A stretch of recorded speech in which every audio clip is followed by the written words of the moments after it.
나무 서가모니불, 나무 서가모니불, 나무 서가모니불.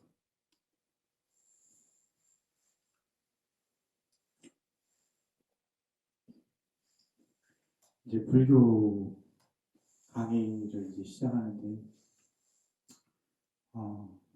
이 불교를 어떻게 볼 것이냐. 사실 요즘 날에 많은 어떤 사상들이라든가 이 종교가 여러 개 있어요. 불교가 조금 그런 거에 비해서 좀 남다른 면이 있어요. 그게 뭐냐면은, 그러니까 토테미즘에서 시작된 종교들 같은 경우는 그 근거가 막 뚜렷하지 않죠. 그래서 종교가 된 경우가 있고, 어떤 선지자가 나와가지고 종교가 된 경우가 두 가지 경우가 있어요. 두 가지 경우가 있는데, 불교가 좀 다른 종교에 비해서 남다르다라고 하는 것은 그 가치 때문에 그래요. 그 가치. 그러니까 뭐 일례로 서양에서 흔히 하는 종교들, 그런 종교들 같은 경우가 가장 대표적인 경우가 유대교, 가톨릭, 그리고 기독교, 그리고 이슬람교, 그리고 이슬람교의 유형인 이 시크교가 있죠. 시크교가 힌두교하고 이슬람교가 짬뽕된 거거든요. 짬뽕. 근데 하여튼 이런 종교들이 있는데, 이런 종교들하고 불교하고 또 종교는 아니지만 한때 종교를 비춰졌던 것들이 있죠. 공자, 유교, 그리고 도교, 노자가 있죠. 그리고 기타 이제 뭐 다른 종교라고 제가 알고 있지 못하지만 이 자연학에서도 있고 빈대에 가면 여러 가지 종교들이 있죠.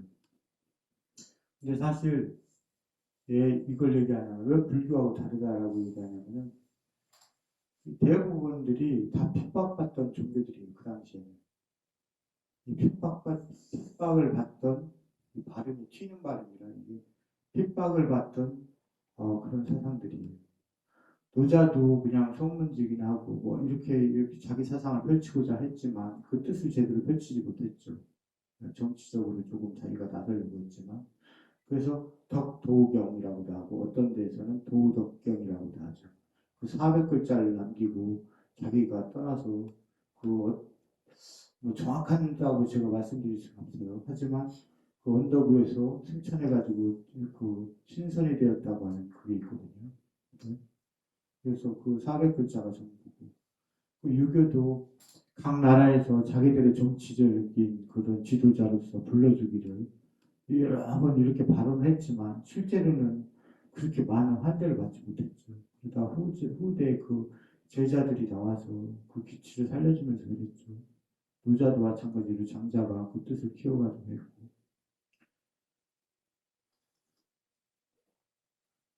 소크라테스도 그 당시에 뭐 뛰어나다고 자기들은 얘기했지만 어쨌거나 기득권의 세력들과 마찰이 있어서 이 사형장의 이슬로 사라졌죠.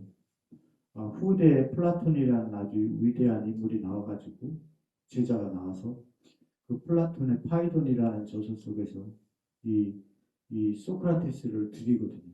소크라테스의 기억을 회상하거든요. 그리고 소크라테스의 대화편을 싣고 뭐 여러 가지 실어주면서 소크라테스를 알렸죠. 이 기독교로 따지면 예술 섬기는데 사실 기독교는 프로테스탄트부터 나왔기 때문에 사실 후대 청교도 혁명 그 이후이기 때문에 좀 주체가 좀 그래요. 왜 기독교의 목사들이 결혼을 하는가 이렇게 보면은 이 로마 카톨릭에서 벗어나고자 해서 나간 것들이 러시아의 정교회, 로마 카톨릭에서 벗어난 게 또 영국 정교회가 있죠. 여러 개가 있는데 영국 정교회 신부들은 결혼을 합니다. 그거랑 똑같은 형식으로 기독교의 목사들이 결혼하는 거예요. 왜냐면 영국의 청교도 혁명에 그 사람들이 미국으로 건너간 거거든요. 그래가지고 기독교를 사실 뭐 그때 만들었다고 보기도 그렇고 아니라고 그렇기도 하지만 하여튼 그렇죠. 근데 그걸 떠나서 예수도 그때 자기 민족 종교잖아요. 유대인 민족 종교거든요. 근데 이게 세계 종교가 된 거거든요. 유대인을 구원한다고 했는데 많은 사람들이 유대인도 아닌 사람들이 자기들이 구원받겠다고 하는 거예요. 근데 하여튼 핍박을 받던 종교죠. 그래서 사형장 예술로 사라지죠. 예, 젊은 나이. 그리고 이슬람교회 그 누구야? 아부 이슬람교회 그것도 뭐 유대교회 한 계통이죠. 시작점이 아브라함의 하나님을 믿는 종교이기 때문에 그 유대인의 그 창시자도 마호메트도 또한 처음에 자기 주장을 펼치려 했지만 잘 받아들이지 않았죠. 그러다가 그 당시에 그 지역의 장자인 이 거부의 부인 그러니까 이 남편이 없는 그 부인과 남편이 먼저 돌아가셔서 그 부인과 결혼을 해요. 그래서 이 사람들이 그때서야 그 마음의 말을 기울이게 되죠. 그러다가 그 여자가 죽자마자 또 사람들이 무시를 해요. 그래서 저쪽 그 반대쪽 해안가로 그 사막을 건너서 반대쪽 해안가로 이 피신해 있죠. 거기서 세력들을 이끌고서 자기가 이제 이 사람들을 교화를 해서 이렇게 쳐들어가서 그 나라에 그 원래 있던 그쪽으로 쳐들어가서 자기 그 이슬람교의 지금 현재 그 사상을 갖다가 굳건히 하게 되죠. 그렇기 때문에 굉장히 핍박받던 그런 거였죠. 유대교는 뭐 다 말할 게 없죠. 유대교는 더 말할 게 없어요. 끊임없이 핍박받고 그렇기 때문에 그 사람들은 시오니즘을 주장하는 거거든요. 세계 모든 종교들이 다 이렇게 대부분 핍박받는 종교였어요. 근데 붓다마는 달랐던 거예요. 부처님께서는 제셋이 80세를 사셨죠. 우리가 몇 년이냐면 불기 몇 년이죠? 숫자에 강하시네요. 올해가 2566년이거든요. 2566년이라는 것은 무슨 뜻이냐면 이걸 정확히 알아야 돼요. 원래 열반이란 말은 모호한 말이에요. 열반이라는 건 모호한 말이에요. 왜? 우리가 알고 있기를 못한 얘기예요. 원래 열반이라는 것은 니르바나 깨달음을 성취한 상태를 얘기해요. 근데 이 육신이 있잖아요. 그렇기 때문에 이 육신에 있는 것을 유효열반, 육신으로부터 완전히 벗어난 것을 무효열반이라고 하거든요. 그래서 그 무효열반은 다른 말로 인멸이라고 해요. 불기 2566은 그냥 열반일이라고 하기에는 좀 그래요. 인멸일이라고 해야 돼요. 인멸. 인멸하신 지 2566년이 됐다는 거예요. 인멸하신 지. 그러니까 부탁해서 태어난 게 2566년이 아니에요. 예. 인멸을 기준으로 해서 따지기 때문에. 그래서 80세 인멸하신 게 2566년이에요. 근데 하여튼 부탁해서 물론 그 당시에 인도가 기록문화가 아니었어요. 예. 가끔 뭐 이 TV에 뭐 강용석이나 이런 유명한 서울대 교수나 이런 사람들이 산스크리트 전공한 분들이 불교를 자꾸 끼워넣어가지고 얘기하려는데 이 불교를 제대로 이해하려면 불교 경전을 봐야 돼요. 초기 경전, 빨리 경전. 불교 경전이 산스크리트어로 번역된 게 이 서기 80년 그 스와트밸리에서 4차 결집을 하면서 산스크리트어로 경전이 번역됐습니다. 그 산스크리트어로 번역된 게 다시 중국으로 건너와 가지고 그 우리가 잘 알고 있고 오늘날 많이 읽고 있는 그 대표적인 번역가였던 그 스님이 바로 쿠마라집에 의해서 번역된 경전들의 대부분을 우리가 보고 있는 거예요. 그리고 그 다음에 624년에 현장 스님이 대당서역기라고 해서 인도의 나라다 사원을 갔다 오죠. 갔다 와서 본인께서 번역을 작업도 하지만 대부분 우리가 사용하고 있는 건 구마라지 법원을 보고 있어요. 구마라지 법. 하여튼 산스크리트를 전공해서는 불교를 이해할 수가 없죠. 예. 빨리어 경전을 봐야만이 빨리어 경전에 등장한 인물과 시기, 어느 도시, 그 나라 도시가 어느 나라였는지를 다 알 수가 있어요. 빨리 경전을 보고 역사를 알 수가 있어요. 왜냐하면 가르침을 하기 위해서지만 그 증거의 대상으로서 어디에 있었다라는 것을 다 표기했고 거기에 등장하는 인물들이 있기 때문에 역사를 알 수 있어요. 그래서 정확히 알지 못하는데도 많은 사람들이 불교를 함부로 얘기하죠. 그거는 뭐 어설프게 공부한 사람들이 많이 얘기해요. 산스크리트 특히 그런 걸 전공하시는 분들. 그렇지만 그 내용은 전부 오류입니다. 전부 가짜입니다. 호의예요. 절대 진실일 수가 없어요. 왜? 기록되지 않은 걸 그 사람들은 불교 경전을 보지 않고 얘기했기 때문에. 그냥 산스크리트어 경전을 보고 얘기했기 때문에. 그리고 산스크리트어 경전도 보지 않았을 거예요.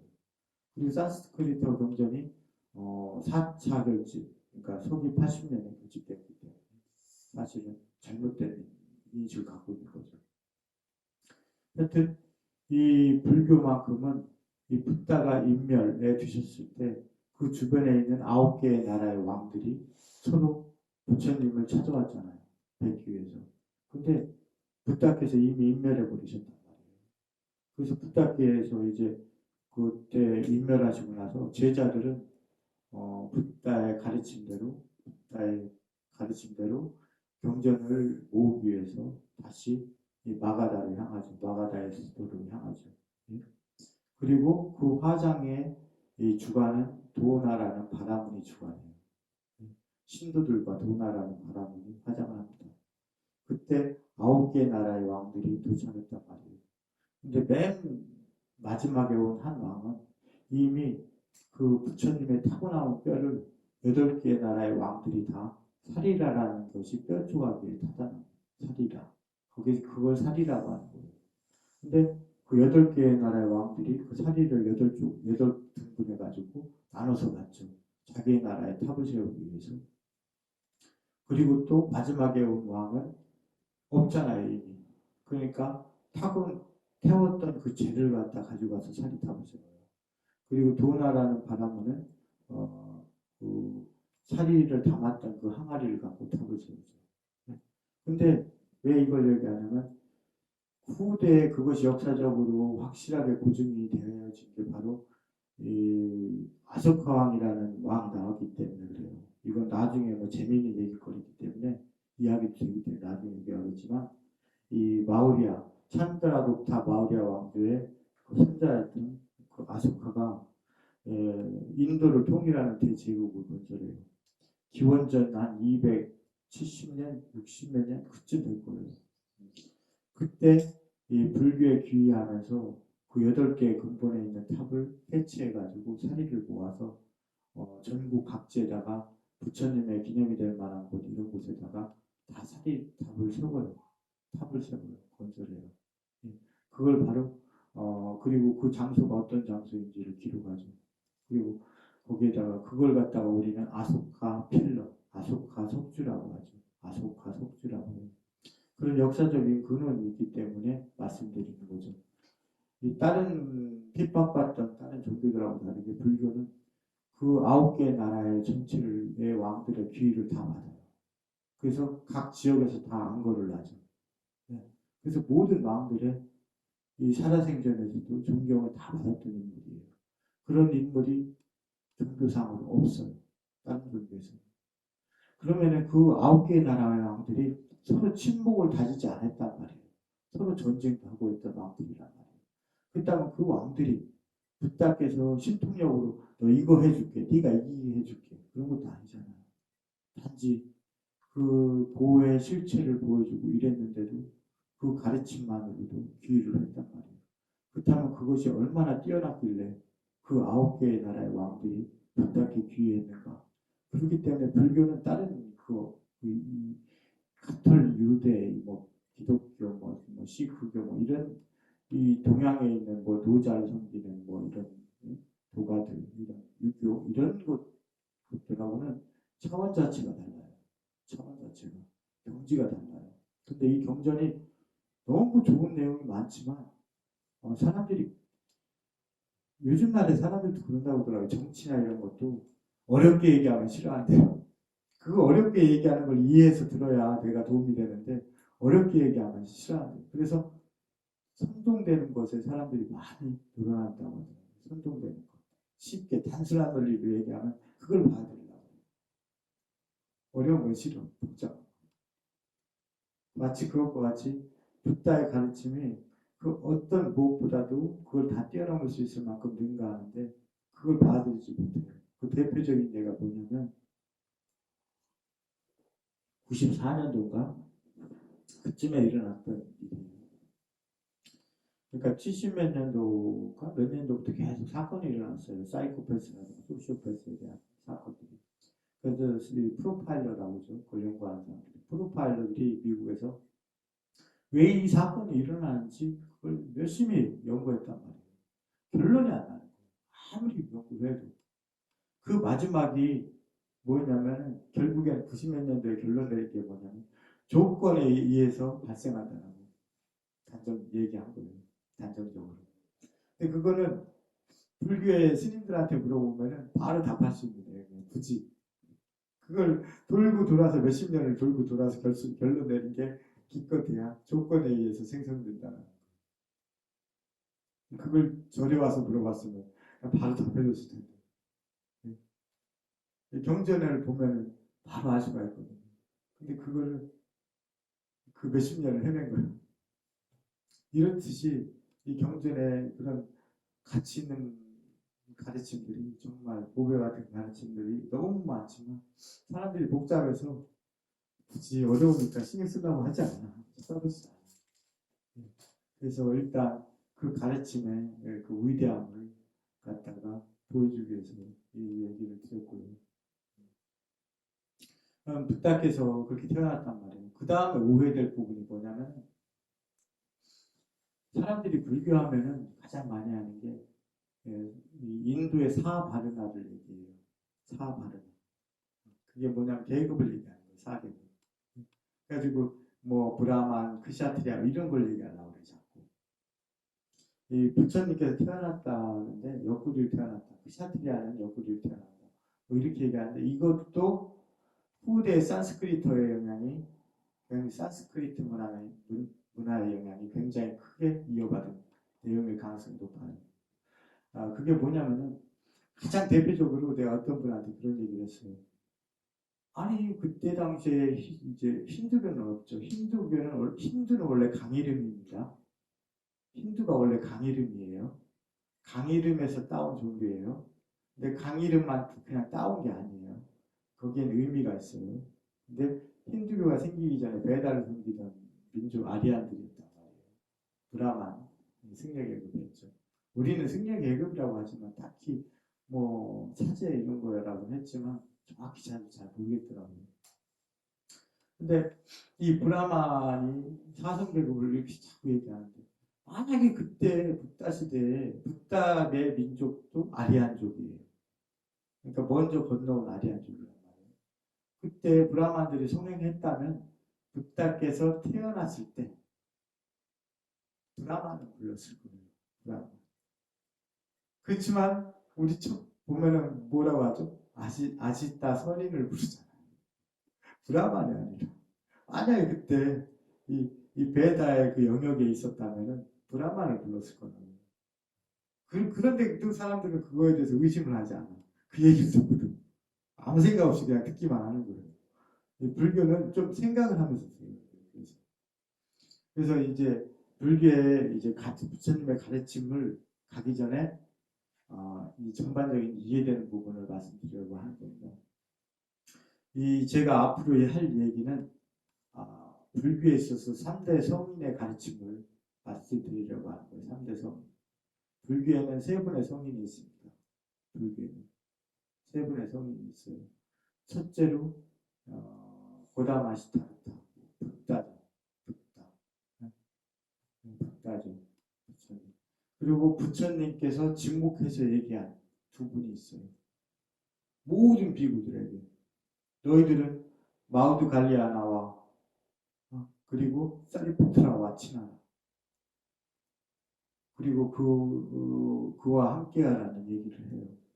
그리고 그것에 부응해서 사리푸트라와 마우드 갈리아나 존자께서 가르침을 선합니다. 부처님 대신.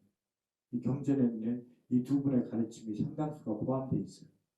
그래서 이 불교의 가장 위대한 성인, 이 붓다, 그리고 사리푸트라 존자, 마우드 갈리아나 존자가 있죠. 불교에는. 이 세 분의 가르침으로 경전이 대부분 구성되어 있습니다. 그리고 특히 그 중에서도 이 사리푸트라 존자는 얼마나 대단한 분이었냐면 이 자이나교도의 경전에까지 등장할 정도예요. 그 자이나교의 경전에는 최근에 이제 그게 문자로 이렇게 기록이 됐다더라고요. 정확하게 전해 들은 거기 때문에 저도 정확한 문구를 모릅니다만 거기에 이 사리푸트라는 자를 붓다라고 칭하고 또 성인이라고 칭하고 이렇게 칭했다고 하더라고요. 그 성인 사리푸트라는 자 이렇게 말씀하셨다라고 거기 등장한다고 하더라고요. 자이나교도. 또 그 이유가 또 근거가 있는 게 이 자이나교도의 마하비라가 원래 자이나교도는 처음부터 자이나교도가 아니었어요. 대살차 니건자 무리들이었죠. 낙의범지였고 네?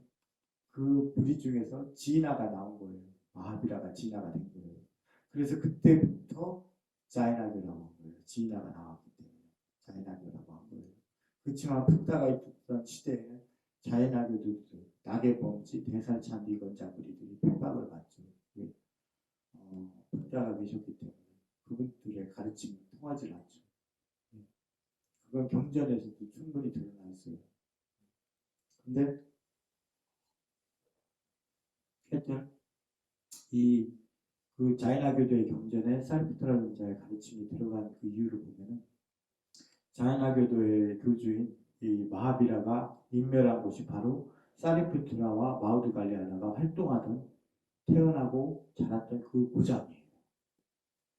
거기에 사리푸트라 존자의 열반하신 그 자리에다가 이 사리탑이 세워져 있습니다. 사리푸트라 존자의 사리탑이 세워져 있어요.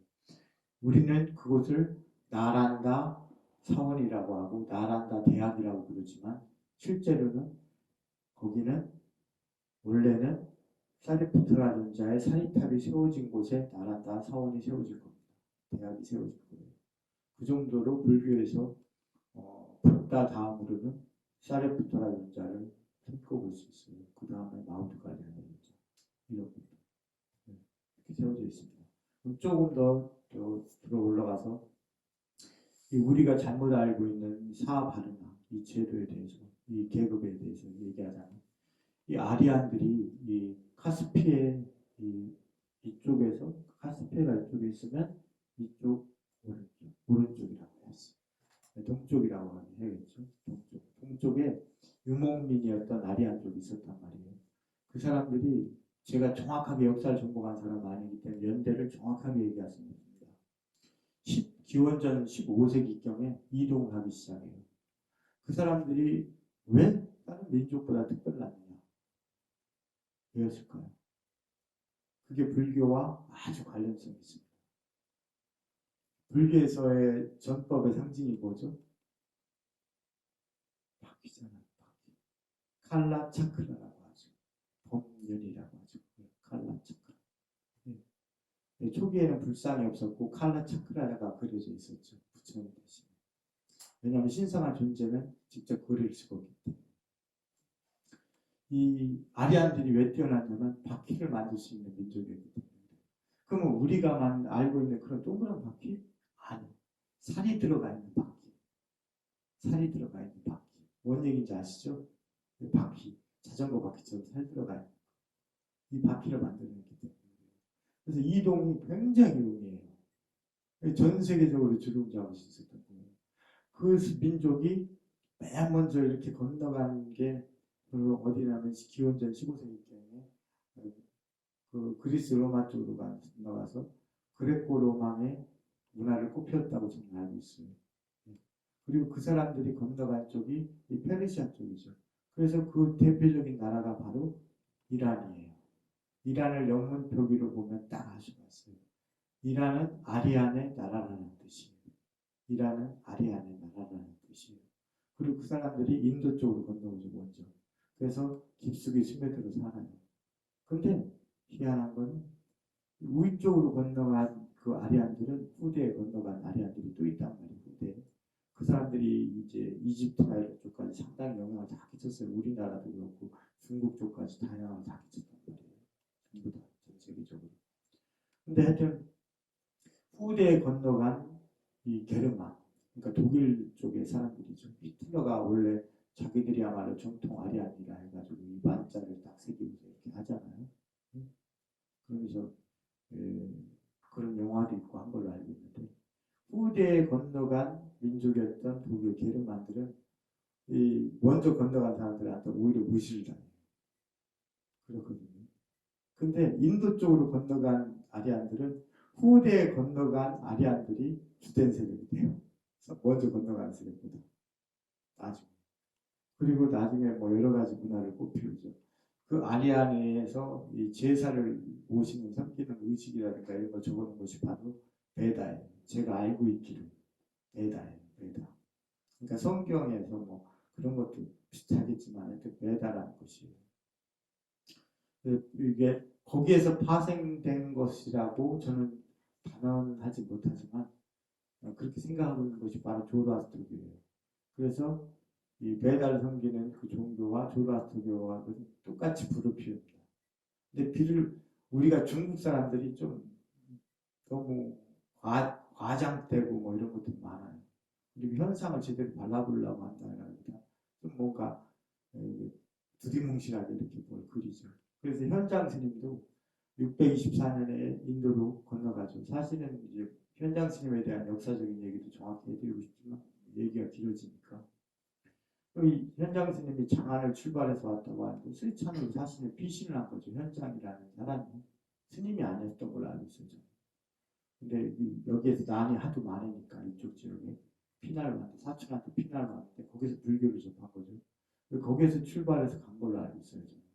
그때 국경을 넘어가서는 안 됐다는 법규가 있었는데 그걸 무시하고 넘어가요.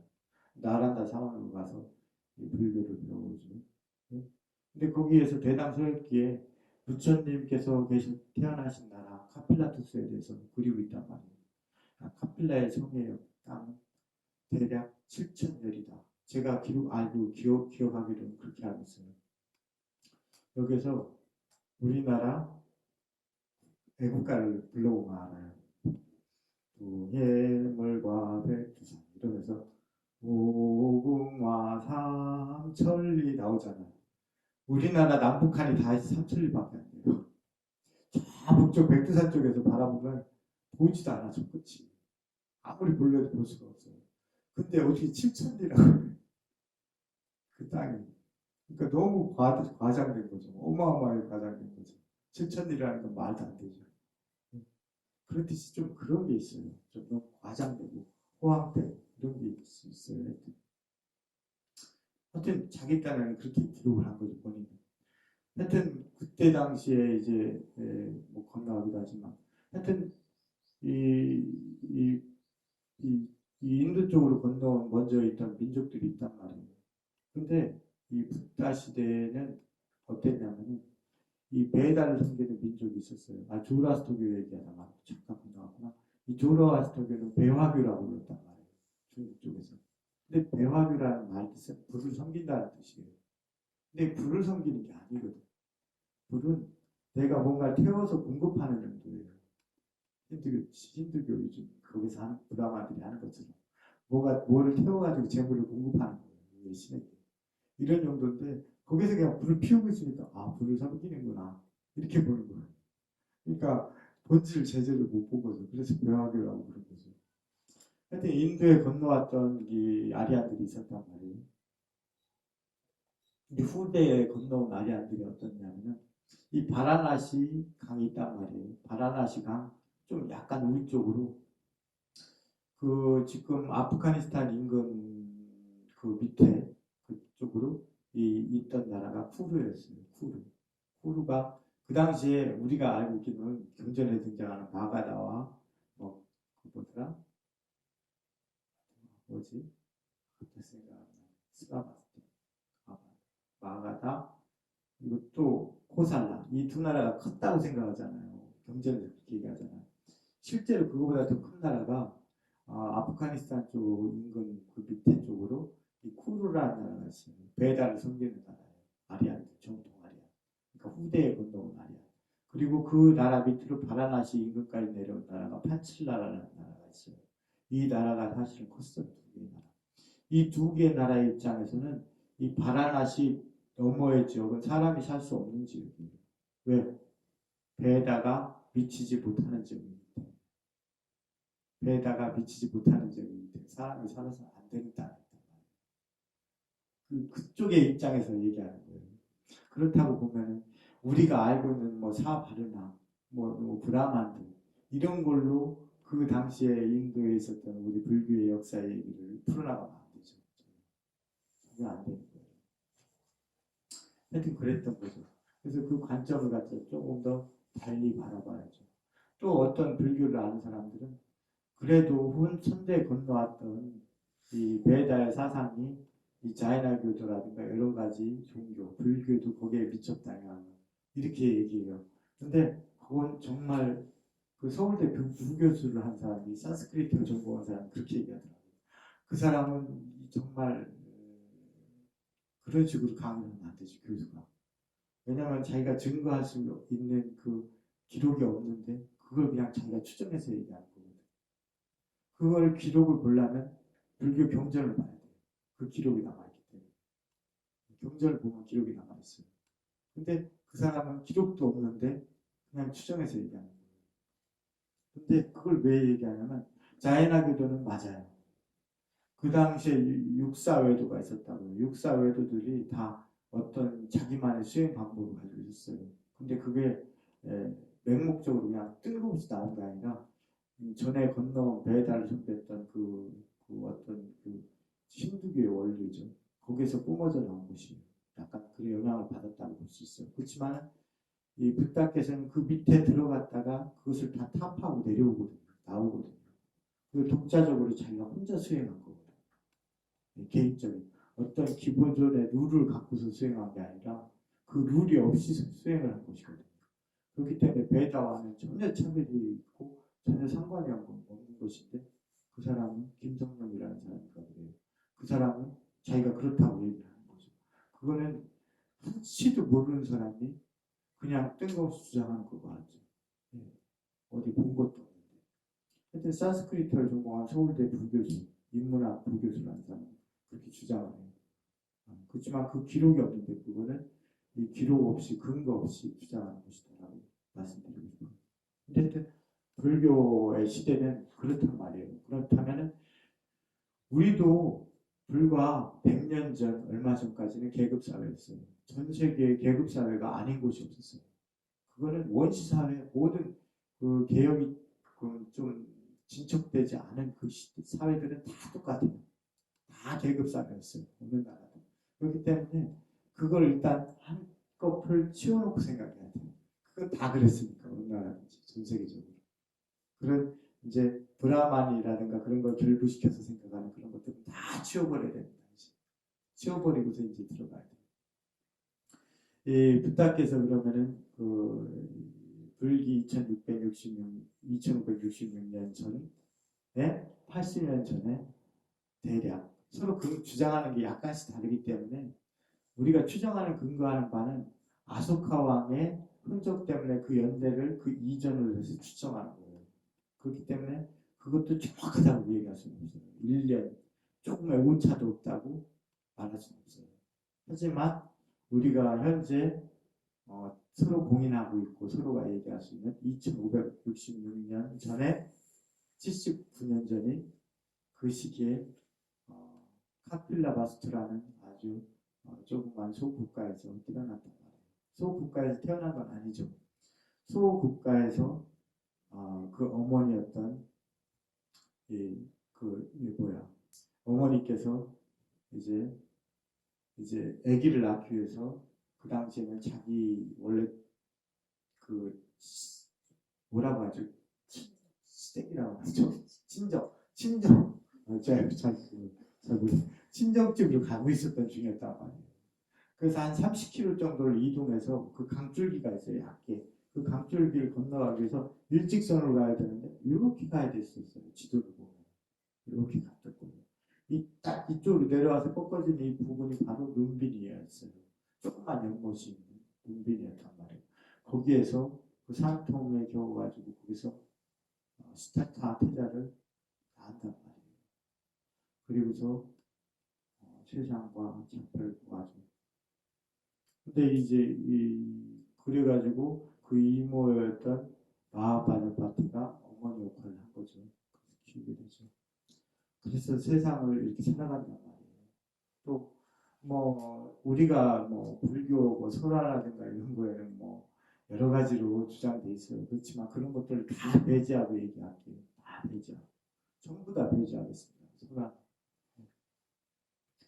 애 결혼해서 애도 낳았단 말이에요. 애기도 가졌단 말이에요. 그 아기를 가졌던 29살의 청년이 아니죠. 가장이 출가한 거란 말이에요.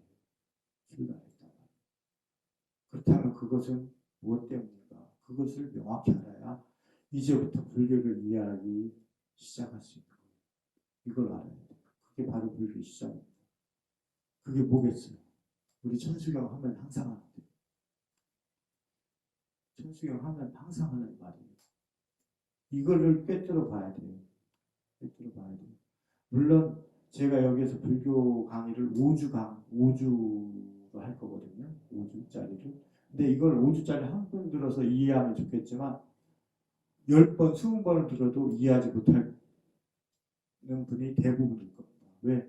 자기가 세속의 욕망의 눈, 세속의 자기가 가졌던 습관의 눈, 그런 관념의 눈이 있기 때문에, 의식이 있기 때문에 절대로 받아들이기 힘들 겁니다. 연극부 계속 들어가서 스스로를 타파해야만이 이게 그 뜻의 이해가 될 가능성이 있고, 어떤 현명한 분들은 한 번만 들어도 충분히 이해할 수 있을 거예요. 한 번만 들어도. 자, 그럼 뭘까? 무상심심미묘법 백천만것 난조우 악음문견 득수지 원해열의 진실이 이 구절이에요. 천수경 할 때 하죠. 무상이라는 아니카라고 하죠. 아니카. 항상 하지 않은 것을 얘기하는 거예요. 아니카. 항상 하지 않은 것. 무상심심. 무상이라는 깊고 깊은 미묘한 법은 어때요? 백천만겁이 지나도 만나기가 어려워요. 백천만겁이 지나도 만나기가 힘들단 말이에요. 근데 악음문견 득수지. 내가 지금 이 순간 그것을 이 바다주님이 원컨대 열애께서는 그 비밀한 뜻을 알게 하여지이다. 이렇게 발언하는 거란 말이에요. 그 구절이. 이걸 알아야 돼요. 자, 그 다음 무상이라는 것이 무상. 자, 우리는 어때요? 우리의 삶이라는 것은 항상 들어오셔도 돼요. 들어오셔서 앉으세요. 들어오셔서 앉으세요. 우리는 무상이라는 그 말에 기대어서 살기를 항상 하지 않은 것에 기대어서 살아요. 어떤 분은 아니라고 얘기할 수도 있어요. 본인은 아니라고 하더라고요. 제가 이 얘기를 좀 지겨우니까 조금 부드럽게 얘기하기 위해서 한마디 하겠습니다. 예전에 포항에서 제가 그 한 분을 고사님으로 소개한 적이 있어요. 근데 그분이 다른 교단에 머물고 있는 핵심 수장이었어요. 아주 활동을 많이 하신 분이었어요. 수행도 많이 하고 자기 딸이 그 핵심 인물이었어요. 그 수행 단체가. 근데 그분이 저한테 와서 불교를 받으랬어요. 우리가 하는 게 불교의 유사 종교였구나 하면서 그러더라고요. 받아들이긴 했어요, 저한테. 근데 저한테 주장하기를 껐듯하네. 나는 그래도 몇십 년간 수행해온 사람이다. 정진해온 사람이다. 이렇게 얘기하더라고요. 나는 이미 마음의 평정을 찾았다. 이렇게 얘기합니다. 사람들은 자기가 그렇게 얘기할 때 그게 맞습니다. 그게 맞는 거예요. 왜? 자기가 보는 관점에서 그렇게 보이는 거예요. 그렇기 때문에 그 사람을 꺾을 수가 없어요. 그렇기 때문에 그렇습니까? 라고 얘기했어요. 몇 년 있다 전화 왔어요. 그 사람이 어디 뭐 사업을 하고 있었는데 사업이 좀 안 됐어요. 그때 저한테 전화해가지고 저한테 죄송하다고 전화 왔더라고요. 제가 죄송합니다. 제가 요즘 사업이 잘 안 되니까 마음의 평정이 막 깨지기 시작했다. 사람들이 아직까지도 그래요. 네. 뭐 무상을 얘기하기 전에 이걸로 하고 이달라고 일단 내질게요. 끊을게요. 제가 이런 얘기를 저번에 들은 사람도 있을 거예요. 제가 이런 얘기를 많이 하는데 제가 부산에 있을 때 여기 서산에 은사스님 부두탑이 있어요. 근데 서산 쪽에 들리기 위해서 오는데 축풍령을 건너와요. 축풍령을 다 지나오는데 기찻길이 있는 거예요. 기찻길이. 근데 그 기차가 난데없이 내 앞으로 끼어들기를 하는 거야. 뭐 기차가 막혀서 그런가? 아니면 끼어들기를 하는 거야, 기차가. 내 앞에서 왔다리 하는데 내가 얼마나 정신사나워요. 운전을 못하겠잖아. 기차가 막 왔다 갔다 하니까. 그죠? 얼마나 위험하겠어요. 그리고 기차가 무쇠덩어리인데 내가 들이받으면 큰일 나지. 그러니까 이거 내가 기찻길로 달려야 되나? 저 기차가 나왔어. 이런 생각을 했단 말이에요. 그래서 딱 서산에 달려와서 한 분한테, 한 교장님한테 내가 그 얘기를 했더니 막 뜬금없이 표정을 이렇게 보는 거예요. 표정 마시가잖아요. 내가 그 얘기를 한 다음에 그랬어요. 바깥 사람들이 나한테 하는 얘기가 마치 그것처럼 들린다. 그래서 내가 아무리 옳은 얘기를 하고 이치에 맞는 얘기를 하려고 해도 받아들이지 못해. 기존의 관념 때문에 못 받아들입니다.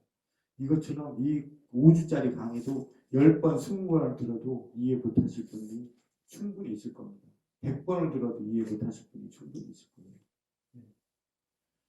하여튼 그 조금 전에 말씀드렸던 이 무상이라는 그것이 아니카, 항상 하지 않는 불교의 시작이라고 할 수 있죠. 여기서 끊었다는 시작이죠.